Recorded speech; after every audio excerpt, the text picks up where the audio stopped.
Bonjour, je voudrais vous partager quelques mots concernant les constellations familiales. Il y a un siècle, on parlait de psychanalyse. Seule la psychanalyse était présente, globalement, dans notre culture. Ensuite, d'autres médecins, psychiatres, psychanalystes, se sont séparés de l'école freudienne, psychanalytique.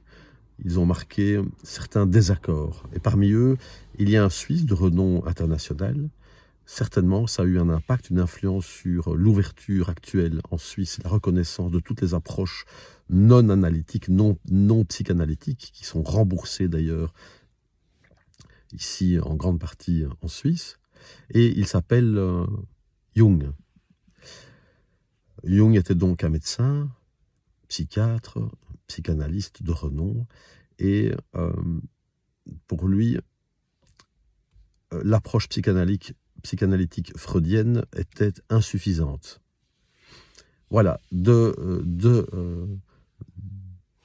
cette approche jungienne, qui peut-être est liée à ce protestantisme qui est né ici en Suisse, c'est-à-dire une scission avec l'ordre établi, peut-être est-ce lié, je ne sais pas, sont nées la reconnaissance d'autres approches qui sont remarquables, pour lesquelles on a du mal à donner une certaine reconnaissance dans d'autres pays. En Suisse, ça se fait aisément, largement.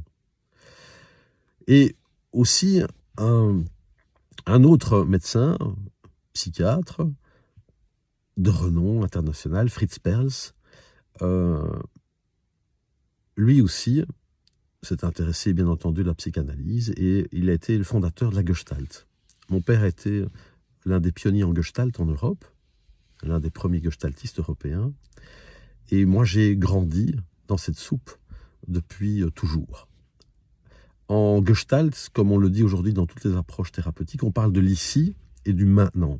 Aujourd'hui, ça semble être une évidence pour nous, c'est-à-dire que contrairement à la psychanalyse, où on analyse la psyché par la psyché, c'est-à-dire on pose notre regard principalement sur ce qui est passé, sur notre enfance, sur le lien à nos parents, un regard riche, tous les fondements partagés par Freud sont d'une grande richesse, peut-être ne sont-ils plus totalement d'actualité dans le fond et dans la forme. Le fond et la forme, on en parle en Gestalt. En Gestalt, la Gestalt c'est un mot allemand, et la Gestalt c'est la forme. Et en Gestalt, on parle du fond et de la forme. Mon père avait des parents qui étaient sourds, on dit sourd-muet, c'est une erreur, sourds. Donc son premier langage était un langage visuel et un langage gestuel. Et donc la forme était fondamentale, pour ça il est devenu un gestaltiste. Et donc le fond, c'est ce qui est, le fond, c'est je me suis fait battre dans mon enfance par mes parents. La forme, c'est que je me tiens comme ça, recroquevillé sur moi-même. C'est la forme, elle dit beaucoup de choses. Elle dit que je n'ai pas confiance en moi, que je suis dans la crainte. Et donc en Gestalt, on regarde, voir est important. En psychanalyse, vous êtes couché à côté du psychanalyste et vous parlez, c'est le verbe qui est important. En Gestalt, on tient compte de tout ce qui est là, de tout ce qui est présent. C'est ici et maintenant, donc ce qui est présent, on parle du présent, c'est une approche plus phénoménologique, c'est-à-dire qu'on s'intéresse à ce qui est visible, au phénomène. Et en constellation familiale, c'est également une approche phénoménologique. On parle aussi de l'ici et du maintenant. En travaillant, les années aidant, je vois qu'en fait, je fais de la Gestalt, comme mon père. Et on travaille avec ce qui est là. Souvent, on me dit, oui, mais est-ce qu'on travaille avec la famille, de la petite enfance, de ce qui est passé, de ce qu'on voudrait à venir?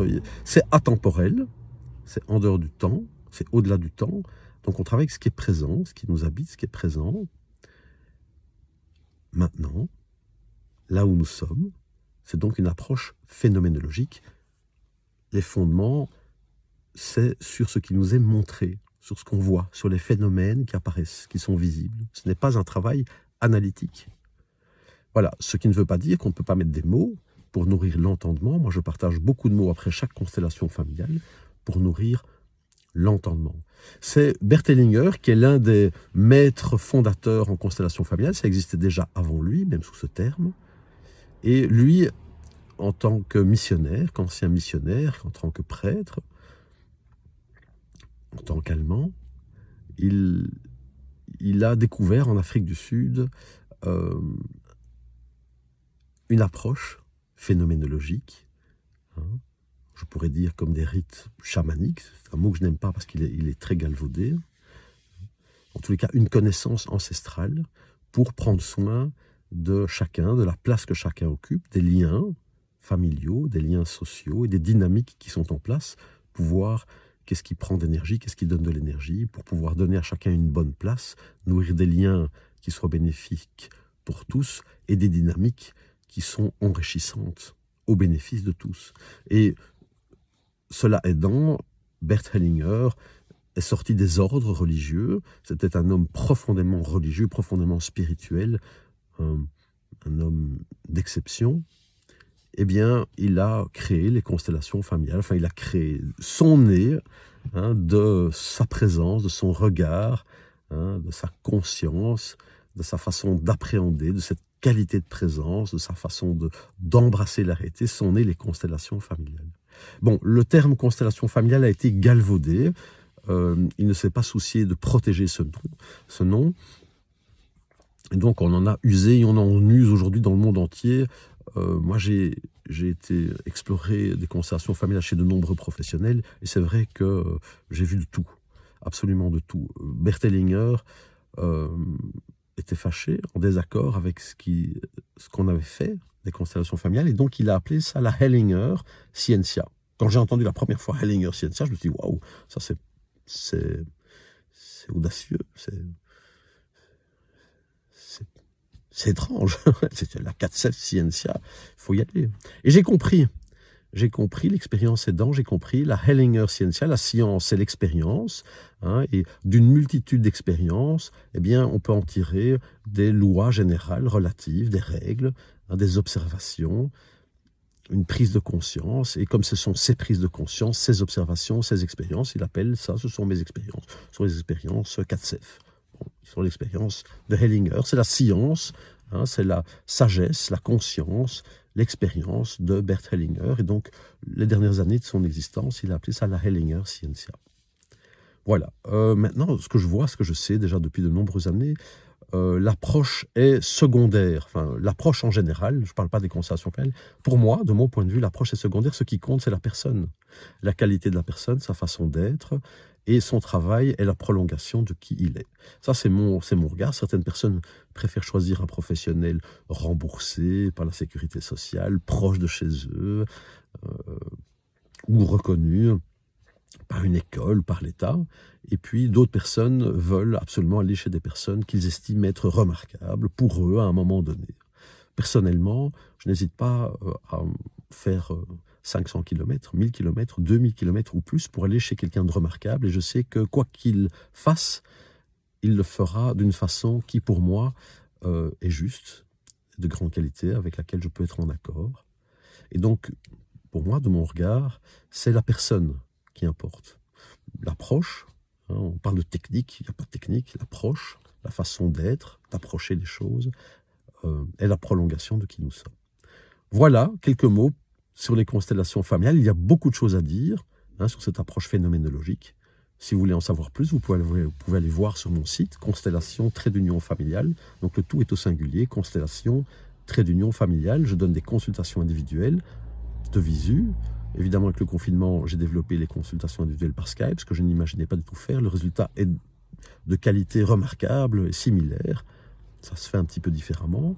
Je donne des week-ends et je donne des formations. Je travaille en Belgique, en Suisse, en France, en Espagne, parfois un peu ailleurs. Vous êtes les bienvenus. La prochaine formation se donne à Launay. La formation actuelle vient de commencer. La prochaine formation se donne à Nice, en France. La formation actuelle vient de commencer à Launay, entre Genève et Lausanne, en Suisse. Je vais peut-être redonner une formation en France. Il y a peut-être une formation en Suisse alémanique qui va voir le jour. Il y a d'autres choses qui auront peut-être lieu ailleurs sur d'autres continents. Si vous avez envie de venir, vous êtes les bienvenus. Aujourd'hui, il est facile de se déplacer et peu onéreux. Ça dépend de ce que vous avez envie de faire, de qui vous avez envie de rencontrer, chez qui vous souhaitez vous nourrir, vous enrichir. Voilà, je vous souhaite le meilleur et je serai ravi de vous accueillir si c'est votre élan.